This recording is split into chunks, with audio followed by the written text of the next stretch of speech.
जी, अस्सलाम वालेकुम। उम्मीद करता हूँ आज का दिन मार्केट में आप लोगों का अच्छा गुजरा होगा। ओवरऑल जो है एक अच्छा ही दिन था, लेकिन सेकंड हाफ के अंदर जो है आखिरी चंद घंटों में जो है वो प्रॉफिट टेकिंग देखने को आई है। और अगर हम जो है मार्केट के इंडेक्स पे बात करते हैं, तो बज़ाहिर तो मार्केट ने जो है वो 390 पॉइंट जो है वो प्लस में क्लोज हुई है कल की निस्बत। लेकिन प्रॉफिट टेकिंग की वजह से जो इंडिविजुअल आप लोगों के पास स्टॉक थे, उसमें जो है आप लोग देखेंगे कि काफ़ी ज़्यादा जो है वो कमी आई है। स्पेशली प्रीमा जो है वो इतने दिनों से जो रेगुलरली अपर कैप हो रहा था, आज जो है वो लोअर लॉक हुआ है। पेस जो है आज लोअर लॉक हुआ है, जिसके अंदर जो है रेगुलरली अपर कैप लग रहे थे।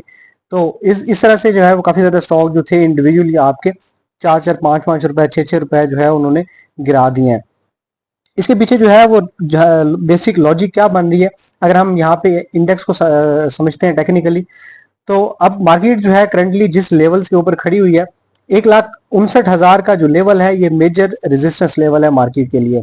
इस लेवल को ब्रेक करना जो है वो बहुत जरूरी है। और मार्केट जो है पिछले काफी दिनों से, अगर मैं यहाँ पे दिखाऊं तो 18 तारीख के बाद से जो है रेगुलरली इस लेवल को जो रिटेस्ट करने की कोशिश करती है। जैसे इस लेवल को टेस्ट करती है, तो मार्केट में जो है प्रॉफिट टेकिंग आ जाती है और जो है आपके इंडेक्स जो है वो दोबारा नीचे आ जाता है। और यहाँ पे अगर हम स्पोर्ट्स लेवल की बात करते हैं, तो 1,57 से 1,57,500 जो है अभी वो मार्केट का बेसिक एक्सपोर्ट लेवल बन रहा है। अच्छा, 1,57 जो है वो क्यों है, इसके पीछे भी जो है अगर हम थोड़ा सा यहाँ पे कुछ अर्सा पहले जाते हैं, तो मैं यहाँ पे आप लोगों को दिखाऊं कि ये जो रैली थी 10,000 पॉइंट की, जो ये रैली स्टार्ट हुई थी मार्केट में 1,48,000 से स्टार्ट हुई थी और 1,58 तक ये जो रैली थी 10,000 पॉइंट की, इसमें जो है वो मार्केट जब इस लेवल पे आई थी 1,57,000 का लेवल जो था मार्केट का, यहाँ पे अगर मैं ये यहाँ पे आप लोगों को दिखाऊं, तो इस लेवल के ऊपर जो है वो मार्केट ने 1,57 और 1,57 के 500 के दरमियान जो है खुद को कंसोलिडेट किया और 1,57,500 को जो है वो ब्रेक करने की कोशिश की। लेकिन यहाँ पे जो है रेजिस्टेंस होने की वजह से जो है वो मार्केट में एक करेक्शन आई थी और फिर जो है दोबारा 1,54,000 से लेकर 1,58,000 तक की जो रैली थी, ये 4,000 पॉइंट की रैली, इसके अंदर भी जो है सेम वही कंडीशन बनी है कि जैसे ही मार्केट जो है 1,57 और 1,57,500 के दरमियान आई है, तो यहाँ पे जो है मार्केट ने खुद को कंसोलिडेट किया है। लेकिन जैसे ही 1,57,500 को ब्रेक किया, तो फिर जो है हमें आगे जो है इसके टारगेट देखने को मिले थे। अभी जो है वो करंटली दोबारा जो है अच्छा, यहाँ पे मैं ये चीज बताता हूँ कि मार्केट जब ऊपर जा रही होती है, तो जो लेवल जो है वो मार्केट के लिए एज अ रेजिस्टेंस एक्ट करते हैं। जब मार्केट नीचे आती है, तो वही लेवल जो होते हैं वो मार्केट के लिए उसके जो है इमीडिएट सपोर्ट्स या बेसिक सपोर्ट्स लेवल बन जाते हैं। अब जो ये बेसिक सपोर्ट लेवल है मार्केट का 1,57 से 1,57,500, अगर तो मार्केट जो है इसको सस्टेन कर जाती है और यहाँ पे खुद को कुछ अर्सा कंसोलिडेट भी करती है 1,57 और 1,57,500 के दरमियान, तो देन जो है हम यहाँ से एक्सपेक्ट कर सकते हैं कि मार्केट के अंदर जो है आपको जो एक अच्छी खासी डायरेक्शन मिलेगी 1,60,000 की तरफ। क्योंकि कंसोलिडेशन के बाद जो कंसोलिडेशन का अमल है, वो मार्केट को या इंडिविजुअली स्पेसिफिक किसी स्टॉक को जब जब भी कंसोलिडेशन आती है, तो रेजिस्टेंस तोड़ने के लिए होती है कि वो स्टॉक खुद को इतना स्ट्रॉन्ग कर देता है या लेवल आपने इतने स्ट्रॉन्ग बना देता है कि फर्दर जो है उसके लिए आगे जो है वो रेजिस्टेंस लेवल जो है वो मैन नहीं रखते और अपने जो है वो नेक्स्ट टारगेट्स या न्यू हाई हाई जो होते हैं उनकी तरफ मूव करता है। तो यहाँ पे करंटली जिस लेवल पे है, अगर मार्केट जो है 1,57 से 1,57,500 को सस्टेन करती है और यहाँ पे खुद को कंसोलिडेट करती है, देन जो है 1,60,000 का जो मेरा चौथा प्रिडिक्टेड जो टारगेट है, इससे पहले भी जो है वो मैं 3 टारगेट जो है वो ऑलरेडी प्रिडिक्ट किए थे मैंने, 1,57 1,55 का, 1,57 का और 1,58 का, तो वो अल्हम्दुलिल्लाह हो गए थे अचीव। अभी चौथा टारगेट है 1,60,000 का, तो इंशाल्लाह जो है वो भी मार्केट अचीव करेगी। लेकिन टाइम जो है वो हम टाइम फ्रेम जो है स्पेसिफिक आप किसी भी चीज का मार्केट के अंदर जो है वो फिक्स नहीं कर सकते कि किस टाइम पे करेगी। खैर, अगर हम ओवरऑल बात करते हैं, तो 1,57 से 1,57,500 जो है बेसिक सपोर्ट लेवल के तौर पे एक्ट कर रहा है और 159 जो है एक मेजर रेजिस्टेंस लेवल है। इसको ब्रेक करना जो है वो मार्केट के लिए बहुत जरूरी है।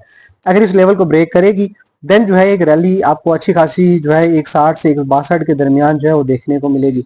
लेकिन अगर मार्केट ने 1,57 का जो लेवल है सपोर्ट लेवल, उसको ब्रेक किया, देन जो है मार्केट के अंदर एक अच्छी खासी करेक्शन आ सकती है 1,55 से 1,55 के दरमियान, जैसे जो है वो लास्ट टाइम आई थी और ये पिछली रैली के दरमियान। और 1,54 से 1,55 जो है वो फिर जो है वो मार्केट का एक मेजर सपोर्ट एरिया है। यहाँ पे आके जो है वो मार्केट हो सकता है खुद को फिर दोबारा से सपोर्ट लेगी और दोबारा यहाँ पे खुद को कंसोलिडेट करके फिर जो है अपने नेक्स्ट डायरेक्शन की तरफ मूव करेगी। अगर हम आज की न्यूज के ऊपर जरा नजर मार लेते हैं, और न्यूज़ को डिस्कस करना इसलिए ज़रूरी होता है क्योंकि मार्केट जो है वो बेसिकली न्यूज़ के ऊपर ही जो है फ्लोट कर रही होती है। और किसी स्पेसिफिक शेयर के बारे में, किसी स्पेसिफिक कंपनी के बारे में न्यूज़ आती है तो उसके अंदर जो है हिलचुल जो है लाजमी आप लोगों को देखने को मिलती है। तो न्यूज़ से जो है वो, अगर आप ट्रेडर हैं तो अपडेटेड रहना जो है वो बहुत ज़रूरी है। और उसके लिए जो है हमारा व्हाट्सएप के ऊपर फ्री ऑफ कॉस्ट ग्रुप बना हुआ है। आपने डिस्क्रिप्शन के अंदर आपको लिंक मिल जाएगा, सिर्फ लिंक पे क्लिक करके आप ग्रुप ज्वाइन कर सकते हैं। हर तरह की जो है उसके अंदर न्यूज़ वगैरह हम टाइमली शेयर करते रहते हैं। पहली न्यूज़ थी सिस्टम्स की। सिस्टम ने जो है मैं यहाँ पे बताता जाऊँ कि कंपनी ने जो है वो top exporter of the Pakistan का जो अवार्ड था 2025 का, वो इनको मिला है पाकिस्तान सॉफ्टवेयर हाउस एसोसिएशन की तरफ से। और ये कंपनी जो ये अवार्ड है पिछले 4 सालों से लगातार 4 सालों से जो है वो सिस्टम्स को ही मिलता आ रहा है। तो ये जो है वो काफी ऑनर की बात है कंपनी के लिए कि जो पिछले 4 सालों से लगातार जो है अवार्ड एक कंपनी को मिल रहा है। तो इस बार भी जो है कंपनी ने अपनी वो जो रेटिंग थी उसको मेंटेन रखा है। और अब जो ये अवार्ड था टॉप एक्सपोर्ट सर्विसेज का, ये इनको ही जो है इस बार भी सिस्टम्स को ही मिला है। अगली न्यूज ग्लेक्सो के बारे में है और एक बड़ी शानदार किस्म की इसकी रिसर्च रिपोर्ट आई है। अगर हम उसको देखते हैं तो इसमें यह बताया गया है कि कंपनी की जो लास्ट 4 क्वार्टर्स की जो परफॉर्मेंस है, जो अर्निंग्स है, उसमें जो है ईयर ऑन ईयर बेसिस के ऊपर 3.6% जो है वो ग्रोथ देखने को मिली है। और अगर इस ग्रोथ को जो है एवेलुएट किया जाए और इसके जो कंपनी का बिजनेस है उसको पाकिस्तान के अंदर देखा जाए तो उसके हिसाब से जो कंपनी की एक्सपेक्टेड प्राइस है बाय जून 2026 वो तकरीबन 610 रुपए के राउंड जो है वो जा सकती है। अच्छा, मैं यहाँ पे एक चीज ऐड ऑन करता जाऊँ कि ये जो है ग्लेक्सो या इस तरह की कोई भी न्यूज जो है मैं डिस्कस करता हूँ, वो मेरी तरफ से जो है वो बाइंग कॉल नहीं है, रिकमेंडेशन नहीं है। वो सिर्फ एक रिसर्च या एक ब्रोकरेज हाउस की तरफ से जो कोई भी रिसर्च आती है तो वो जो है आप लोगों को दिखाना जरूरी है ताकि आप लोगों को पता चल सके जो है मार्केट के अंदर अभी या किस स्पेसिफिक कंपनी के अंदर जो है वो चल के आ रहा है। मैं जो मेरा तरीकाकार है वो सिर्फ जो है वो मैं लेवल्स के ऊपर ही काम करता हूँ कि किस लेवल के ऊपर जो है एंट्री लेनी है और किस लेवल के ऊपर एग्जिट लेना है। तो ये जो लेवल्स होते हैं वो बहुत जरूरी होते हैं। अगर आप इन्वेस्टर हैं, फिर भी अगर आप ट्रेडर हैं, देन उसके लिए भी जो बहुत जरूरी है। आपको पता होना चाहिए कि आपने जो है किस स्टॉक के अंदर किस एग्जैक्ट लेवल के ऊपर एंट्री लेनी है और किस लेवल के ऊपर जाके एग्जिट ले लेना है। तो ये बहुत जरूरी चीजें हैं।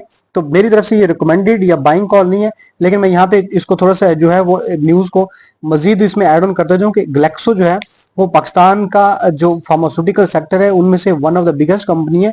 और कंपनी जो है एपीआई प्रोडक्ट्स में भी डील करती है, साथ ही साथ जो है मैं ये भी बताऊं कि ये कंपनी जो है एंटीबायोटिक्स में भी डील करती है। और एंटीबायोटिक्स इनका जो बिजनेस है वो इसकी कंपनी के टोटल रेवेन्यू का तकरीबन हाफ है। तो इस वजह से जो है इस कंपनी एपीआई में होने की वजह से जो है इनके प्रॉफिट मार्जिन जो है वो बहुत ज्यादा है। तो इसके हिसाब से अगर देखा जाए और कंपनी की जो पिछले 4 क्वार्टर्स की या पिछले 4 सालों की भी अगर जो आप देखते हैं अर्निंग्स तो उसको कंपेयर किया जाए तो एक्सपेक्ट किया जा सकता है कि ये जो है 610 रुपए तक जून 2026 तक जा सकती है। लेकिन मैं फिर वही बात कहूंगा कि इसको जो है वो किस एग्जैक्ट लेवल पे लेना है और किस लेवल तक ये जा सकता है, इसके अंदर क्या टेक्निकल्स बन सकते हैं, उसकी जो है वो बाइंग कॉल जो है आपने अपने हिसाब से प्रॉपर लेवल सेट करने के बाद या अपनी वर्किंग करने के बाद ही डिसाइड करना है कि आपने इस स्टॉक के अंदर जो है या किसी भी स्टॉक के अंदर बाइंग करनी है या नहीं करनी। अच्छा, अगर हम रिजल्ट सेशन के ऊपर आते हैं तो आज ओजीडीसी का रिजल्ट आया है जिसमें जो है एक अच्छा खासा फॉल जो है इनके कंपनी के प्रॉफिट्स में देखने को मिला है। अच्छा, मैं आप लोगों को यहाँ पे एक चीज ऐड ऑन करता जाऊँ कि मैं इस रिजल्ट के रिव्यू के ऊपर जो है एडवांस में ही एक वीडियो बना चुका हूँ। अगर आप जो है वो मेरी 2 दिन 3 दिन पहले की वीडियो देखेंगे आपको थंबनेल से आइडिया हो जाएगा। ओजीडीसी और साथ में जो है पीआईओसी का रिजल्ट जो है मैंने रिव्यू किया था कि अपकमिंग जो रिजल्ट आने वाला है वो कैसा हो सकता है। और यहाँ पे मजे की बात यह है कि जिस तरह से मेरी एक्सपेक्टेशन थी रिजल्ट जो है वो ऑलमोस्ट उसी तरह का ही आया है। और मैंने जो है वीडियो में बताया था कि कंपनी जो एक्सपेक्टेड डिविडेंड है वो 3 से 5 रुपए जो है वो पे करेगी और कंपनी ने जो है वो डिविडेंड 5 रुपए का ही पे किया है। और कंपनी की जो ओवरऑल ईपीएस थी वो भी मैंने बताया था कि इसमें जो है वो एक कमी देखने को आएगी और वो ईपीएस में जो है वो कमी आई है। अगर मैं यहाँ पे आप लोगों को दिखाऊं तो कंपनी की जो लास्ट ईयर की ईपीएस थी वो 48.59 की थी और अभी जो ईपीएस बनी है वो 39.50 की बनी है। तो ईपीएस जो है वो उसमें भी कमी आई है क्योंकि कंपनी की ओवरऑल जो सेल्स थी यानी कि इसके जो प्रोडक्ट्स हैं या इसकी जो सर्विसेज हैं उनके अंदर जो है एक डिक्लाइन आया। तो ये जो है वो एक्सपेक्टेड था कि इसकी जो शेयर प्राइस है उसके ऊपर इम्पैक्ट भी आएगा। तो खैर रिजल्ट जो है वो रिव्यू मैंने ऑलरेडी किया हुआ है, आप डिटेल में जो है वो वीडियो देख सकते हैं। उसमें जो है आप लोगों को सारी चीजें मिल जाएंगी। कंपनी ने जो है वो 5 रुपए का डिविडेंड पे किया है, जो कि एक अच्छा डिविडेंड है। अगर डिविडेंड के हिसाब से देखते हैं तो कंपनी जो है एक वेल एंड गुड है, लेकिन प्राइस के अंदर जो है यहाँ पे एक डिक्रीज देखने को मिलेगा, एक डिप देखने को आएगी इसमें, और आपको जो है वो दोबारा रीबाइंग का मौका दोबारा नीचे देगी। अगर आपने होल्ड किया हुआ है तो इसमें जो है आप अपने हिसाब से, अपने लेवल्स के हिसाब से, अपने प्रॉफिट मार्जिन के हिसाब से इसमें से जो है फर्दर एक्शन ले सकते हैं। इसके बाद जो है बीएफ बायोसाइंसेस का भी जो रिजल्ट था आज 16% जो है वो कंपनी के प्रॉफिट्स में, रेवेन्यू में इंक्रीज आया है। लेकिन शेयर प्राइस के अंदर जो है आप लोगों को 1 रुपए का भी इंक्रीज देखने को नहीं मिला होगा आज।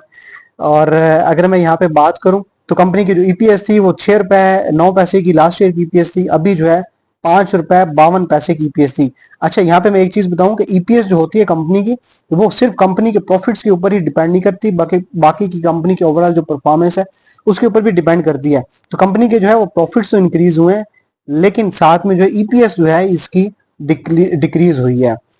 इसके बाद जो है अगला जो रिजल्ट था वो नेट सोल का था। 15% जो है इनकी जो प्रॉफिट से प्रॉफिट मार्जिन उनमें इंक्रीज आया है।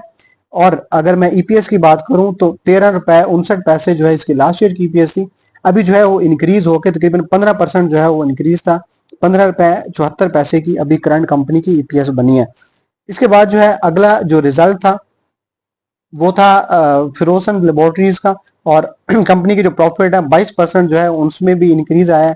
अच्छा, ओवरऑल जो है वो फार्मास्यूटिकल सेक्टर की कंपनी जितनी भी हैं तकरीबन तकरीबन जो है एक रिजल्ट जो है वो मेंटेन कर रही हैं, अच्छा रिजल्ट आ रहा है, सिवाय जो है बीएफ बायो के, उसमें जो है थोड़ा सा डिक्रीज आया है। इसके बाद जो है सॉरी, अगर हम इसका फिरोज का देखते हैं, फिरोसन लेबोरेटरीज का, तो इनके जो है कंपनी के जो प्रॉफिट थे वो 22% उनमें इंक्रीज था। 755 मिलियन के प्रॉफिट जो लास्ट ईयर जो है कंपनी ने पोस्ट किए थे, अभी जो है वो 755 मिलियन से 921 मिलियन जो है वो प्रॉफिट इनके हो गए हुए हैं। तो ईपीएस जो है वो भी कंपनी की इंक्रीज हुई है, 15 रुपए 72 पैसे से बढ़ के कंपनी की ईपीएस जो है अभी 17 रुपए 86 पैसे हो गई है। इसके बाद जो है के इलेक्ट्रिक का रिजल्ट बड़ा शानदार और आउट क्लास किस्म का रिजल्ट था कंपनी का। कंपनी ने जो है एक अच्छे खासे लॉस के अंदर कंपनी थी लास्ट ईयर, 39.48 बिलियन का लॉस था, उसको जो है कंपनी ने 4.24 बिलियन के प्रॉफिट्स में कन्वर्ट किया है, जो कि एक अच्छा खासा इंक्रीज है के इलेक्ट्रिक के लिए। अगर ईपीएस की भी इसकी देखते हैं तो -1.43 रुपए की कंपनी की ईपीएस थी लास्ट ईयर की, क्योंकि कंपनी लॉस में थी। तो अभी जो है वो 15 पैसे जो है प्रॉफिट में आ गई है। इस वजह से जो है आपको के इलेक्ट्रिक के शेयर के प्राइस के अंदर भी जो है एक अच्छा खासा इंक्रीज देखने को मिला होगा। अच्छा, यहाँ पे मैं मजीद ये चीज बता दूं कि जितने भी ये रिजल्ट अभी रिव्यू मैंने किए हैं, ये मेरी तरफ से कोई भी रिकमेंडेशन या बाइंग कॉल नहीं है। मैं फिर वही बात करूंगा कि बाइंग आपने जब भी करनी है अपने लेवल्स के मुताबिक, अपने चार्ट्स के मुताबिक, या अपने जो आप जिस तरीके से आप लोग ट्रेडिंग करते हैं वो अपने पूरी रिसर्च करके टेक्निकली भी और फंडामेंटली भी, देन जाके जो है किसी भी स्टॉक में एंट्री लेनी है। अच्छा, काफी सारे दोस्तों के स्टिल मैसेजेस थे प्रीमा को लेकर के कि इतने दिन जो है वो लगातार अपर कैप होता रहा, तो अभी जो है वो एकदम से लोअर लॉ क्यों हो गया, या इसके पीछे जो क्या रीजन थी। तो मैंने सोचा इसके ऊपर जो है वो दोबारा से मैं एक हल्का सा रिव्यू कर दूं आप लोगों के लिए। अगर मैं यहाँ पे खोलता हूँ प्रीमा का चार्ट, तो ये जो है वो चार्ट था कंपनी ने जो है, मैं यहाँ पे पहले भी मैं इसके ऊपर 2 बार डिटेल में वीडियो बना चुका हूँ। अभी जो है मैं सिर्फ हल्का से रिव्यू करूंगा कि इसमें जो है वो हो क्या रहा है। फंडामेंटली मैंने आप लोगों को बताया था कि कंपनी के जो बोर्ड ऑफ डायरेक्टर्स हैं उन्होंने अप्रूव किया है कि हम जो है एक नई कंपनी बनाएंगे, जो कि प्रीमा की एक सब्सिडरी कंपनी होगी पाकिस्तान के अंदर, और जो कि इंपोर्ट का बिजनेस करेगी। और उनके जो प्रोडक्ट हैं उन्होंने एक लिस्ट दी है कि इन इनका प्रोडक्ट्स के अंदर हम डील करेंगे। लेकिन मैं यहाँ पे बताऊं कि ये जो कंपनी की रजिस्ट्रेशन है उसका अभी पूरा प्रोसीजर रहता है। अब जितने भी कंसर्न डिपार्टमेंट्स है पाकिस्तान के अंदर, उन्होंने वहां से जो है इसको प्रोसेस करवाना है। तो ये जो है एक लेंथी प्रोसीजर है। तो अभी जो है सिर्फ बोर्ड ऑफ डायरेक्टर्स कंपनी की उनकी तरफ से अप्रूवल थी, तो उसका जो है इतना इम्पैक्ट नहीं था इस स्टॉक के ऊपर। इसके अंदर जो है वो टेक्निकली ब्रेकआउट था, जो कि मैंने अपनी पहली वीडियोस में बताया। अब टेक्निकली जो इसके लेवल्स क्या थे उसमें अगर मैं आप लोगों को बताऊं तो कंपनी ने जो है, यहाँ पे मैं बताता हूँ कि कंपनी जो है 42 से 43 रुपीज का जो था इसका ये ब्रेकआउट लेवल था। कंपनी काफी अरसा जो है खुद को यहाँ पे कंसोलिडेट करती रही है, और इस लेवल को है जो वो ब्रेक करने की कोशिश कर रही थी। अगर यहाँ से हम कुछ अर्सा पहले जाते हैं अगस्त के महीने में, तो 42 रुपीज का जो लेवल था इसको जैसे इसने ब्रेक किया तो इसके अंदर जो है 45 रुपीज तक की एक रैली देखने को मिली थी। लेकिन उसके बाद जो है फिर इसके अंदर जो है प्रॉफिट टेकिंग आई, और ये जो है अपना लेवल मल्टीपल टाइम जो है यहाँ पे पूरे सितंबर के महीने में इस 42 का जो लेवल था इसको ब्रेक करने की, सस्टेन करने की कोशिश करता रहा, लेकिन यहाँ पे जो कर नहीं पाया। और फिर जो है जैसे ये इस लेवल के अंदर आया 42 से 42 के दरमियान खुद को इसने कंसोलिडेट किया। और मैं यहाँ पे मैंने पहले भी वीडियो में बताया कि जब कोई भी स्पेसिफिक स्टॉक या इंडेक्स एक स्पेसिफिक रेंज के अंदर एक लेवल के अंदर खुद को सस्टेन करता है, उसके बाद जो है उसके अंदर एक अच्छा खासा इंक्रीज देखने को मिलता है, क्योंकि उसके बाद जो है रेजिस्टेंस लेवल वो स्टॉक के लिए मायने नहीं रखते, क्योंकि स्टॉक जो है खुद को इतना मजबूत बना चुका होता है उस टाइम फ्रेम में।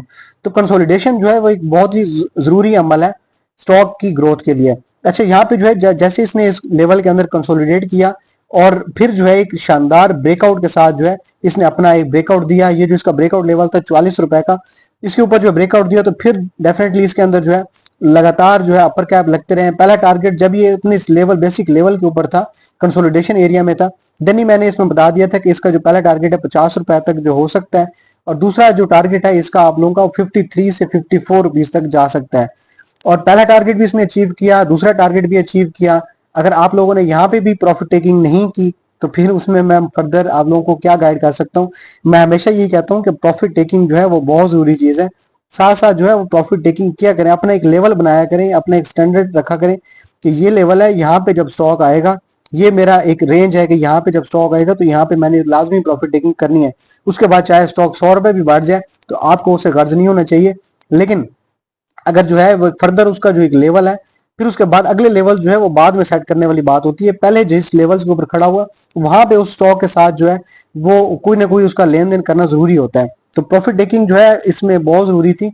अभी जो है अब आज जो है इतने ज्यादा अपर कैप लगने के बाद ये कंपनी दोबारा लोअर लॉक के ऊपर जो है वो बंद हुई है। अच्छा, अब यहाँ पे जो है इसका सपोर्ट लेवल कहाँ पे बन रहा है, ये दोबारा कहाँ तक जो है वो जा सकती है। अगर मैं यहाँ पे आप लोगों को दिखाऊं तो कंपनी का जो है 45 से 46 रुपए का जो है अब स्टॉक का जो बेसिक सपोर्ट लेवल है, अगर ये इस लेवल को सस्टेन कर जाती है देन जो है दोबारा इसके अंदर जो है एक रैली एक बनेगी। लेकिन अगर लेवल को सस्टेन नहीं करती तो फिर दोबारा जो है इसका वही पहला जो कंसोलिडेशन एरिया था 42 से 43 रुपए के दरमियान ये वहां तक जो है आ सकती है। अच्छा, यहाँ पे जो है ये समझना जरूरी है कि इसके अंदर जो है प्रॉफिट, जाहिर सी बात है जब स्टॉक एक एक रेंज से बाहर जाता है, एक अपनी जो है वो ग्रोथ दिखाता है, तो उसके बाद जो है टेक्निकली जो है उसके अंदर ये चीज लाजमी है, ये जरूरी है कि उसके अंदर जो कंसोलिडेशन आनी है या करेक्शन आनी है। तो करेक्शन जो होती है वो एक is part of the trading, वो इसमें आनी थी जो कि आ गई है।